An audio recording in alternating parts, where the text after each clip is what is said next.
সদাখন জিন্দাবাদ জিন্দাবাদ জিন্দাবাদ সদাখন হন্যকচাৰী ছাত্ৰ সন্থা জিন্দাবাদ জিন্দাবাদ জিন্দাবাদ হন্যকচাৰী জনজাতি বন্ধ হৈ থকা প্ৰমাণপত্ৰ শীঘ্ৰে মুকলাই দিয়ক মুকলাই দিয়ক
সকলোৱে জানে যে আমি যোৱা 8 ফেব্ৰুৱাৰীৰ পৰা আমি আমাৰ ধৰ্ণা কাৰ্যসূচী আমি আৰম্ভ কৰিছোঁ। কথা হ'ল যে আমাৰ শৰণীয়া কছাৰী জনগোষ্ঠীৰ যি জনজাতীয় প্ৰমাণপত্ৰ এই প্ৰমাণপত্ৰ আমি বঞ্চিত হৈ থাকিবলগীয়া হৈছে। যোৱা 23 মাৰ্চৰ 28 তাৰিখৰ পৰা আমি এই জনজাতীয় প্ৰমাণপত্ৰৰ পৰা বঞ্চিত হৈছে। এই বঞ্চিত হৈ থকা সময়ত আমাৰ ছাত্ৰ ছাত্ৰীসকলে বহু ফালৰ পৰা আমি ক্ষতিগ্ৰস্ত হ'বলগীয়া হৈছে। ইতিমধ্যে মেডিকেল কলেজলৈ চিট পোৱাৰ পিছতো তেখেতসকলে ঘূৰি আহিবলগীয়া হৈছে আৰু চাকৰি মকৰলৰ কাৰণে গৈও তেখেতসকলে ঘূৰি আহিব লাগিছে। এনেকুৱা ক্ষেত্ৰত আমাৰ যি বন্ধ হৈ থকা চাৰ্টিফিকেট জনজাতীয় প্ৰমাণপত্ৰ এই প্ৰমাণপত্ৰখন অতি শীঘ্ৰে আমি মুকলাই দিয়াৰ কাৰণে আমি চৰকাৰক আহ্বান জনাইছোঁ। ইতিমধ্যে আমি কেইবাবাৰো আমাৰ বিভাগীয় মন্ত্ৰীৰ লগত আলোচনা বিলোচনা হৈ গৈছে, ত্ৰিপাক্ষিক বৈঠক হৈ গৈছে। ইতিমধ্যে মুখ্যমন্ত্ৰীৰ লগত 3 ৰাণীকৈ আলোচনা হৈ গৈছে। তাৰ পিছতো মুখ্যমন্ত্ৰী আশ্বাস দিয়াৰ পিছতো আমি কিন্তু এতিয়ালৈকে বৰ্তমান আমাৰ শৰণীয়া কছাৰী জনগোষ্ঠীয়ে জনজাতীয় প্ৰমাণপত্ৰ পাবলৈ সক্ষম হোৱা নাই। এই ক্ষেত্ৰত আমি অসম চৰকাৰ তথা কেন্দ্ৰীয় চৰকাৰক আমি জনাই দিব বিচাৰিছোঁ যে আগন্তুক দিনত যিহেতু আমাৰ লোকসভা নিৰ্বাচন আহিছে, এই লোকসভা নিৰ্বাচনত যদি আমাৰ যি জনজাতীয় প্ৰমাণপত্ৰৰ সমস্যা সমাধান নহয় তেতিয়াহ'লে আমি সম্পূৰ্ণভাৱে আমাৰ জনগোষ্ঠীয়ে ভোট বৰ্জনৰ সিদ্ধান্ত আমি গ্ৰহণ কৰিছোঁ। আন্দোলনৰ আমি কাৰ্যসূচী জংগী আন্দোলনৰ কাৰ্যসূচী আমি হাতত ল'ম।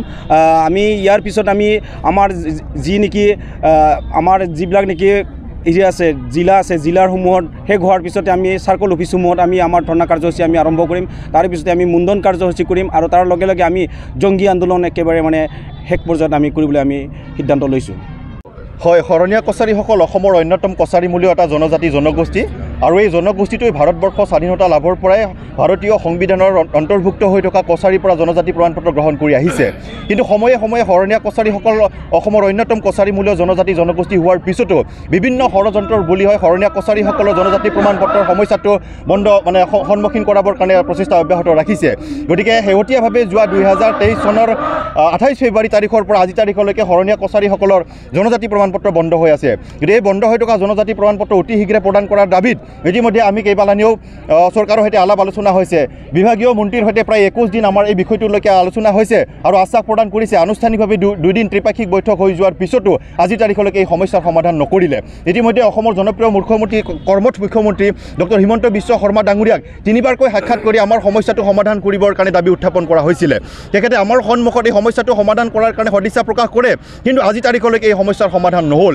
সেইকাৰণে সদৌ অসম শৰণীয়া কছাৰী ছাত্ৰ সন্থাৰ নেতৃত্বত আমি এলানি আন্দোলনৰ কাৰ্যসূচী ঘোষণা কৰিছোঁ ইতিমধ্যে যোৱা 8 ফেব্ৰুৱাৰী তাৰিখে গুৱাহাটী চচলত এক অৱস্থান ধৰ্মঘট কাৰ্যসূচী ৰূপায়ণ কৰা হৈছিলে এই কাৰ্যসূচীৰ পিছত যোৱা 12 ফেব্ৰুৱাৰী তাৰিখে অসমৰ মাননীয় মুখ্যমন্ত্ৰী মহোদয়ে আমাক নিমন্ত্ৰণ জনাইছিলে আলোচনাৰ বাবে সেই আলোচনাত সিদ্ধান্ত হৈছিল যে এসপ্তাহৰ ভিতৰত শৰণীয়া কছাৰীসকলৰ এই বন্ধ হৈ থকা জনজাতিৰ প্ৰমাণপত্ৰ সমস্যাটো সমাধান কৰিব কিন্তু আমি দেখিবলৈ পালোঁ যোৱা 12 তাৰিখে মুখ্যমন্ত্ৰী মহোদয়ৰ সৈতে হোৱা আলোচনাৰ পিছত আজি এমাহ হৈ গ'ল এসপ্তাহৰ ভিতৰত কৰিম বুলি কোৱা এই প্ৰতিশ্ৰুতিয়ে হৈ থাকিল সেইকাৰণে আমি দ্বিতীয় লানি এই আন্দোলনৰ কাৰ্যসূচী জিলাই এই ধৰ্ণা কাৰ্যসূচী ৰূপায়ণ কৰিবৰ কাৰণে আমি বাধ্য হৈছোঁ আমি শৰণীয়া কছাৰীসকলৰ এই জনজাতি প্ৰমাণপত্ৰৰ সমস্যাটো যদি অতি শীঘ্ৰে প্ৰদান নকৰে তেতিয়া অনাগত দিনত জংগী আন্দোলনৰ কাৰ্যসূচী ঘোষণা কৰাৰ কাৰণে আমি ইতিমধ্যে সিদ্ধান্ত গ্ৰহণ কৰিছোঁ আমি 10-15 দিনৰ ভিতৰত চাৰ্কল অফিচে আমি সমূহীয়াভাৱে মুণ্ডন কাৰ্যসূচী ঘোষণা কৰিছোঁ আৰু ইয়াৰ উপৰিও আগন্তুক ভাৰতবৰ্ষৰ যি সাধাৰণ নিৰ্বাচন লোকসভা নিৰ্বাচনত শৰণীয়া কছাৰী জনগোষ্ঠীৰ পৰা সম্পূৰ্ণৰূপে ভোট বৰ্জন কৰাৰ সিদ্ধান্ত গ্ৰহণ কৰা হৈছে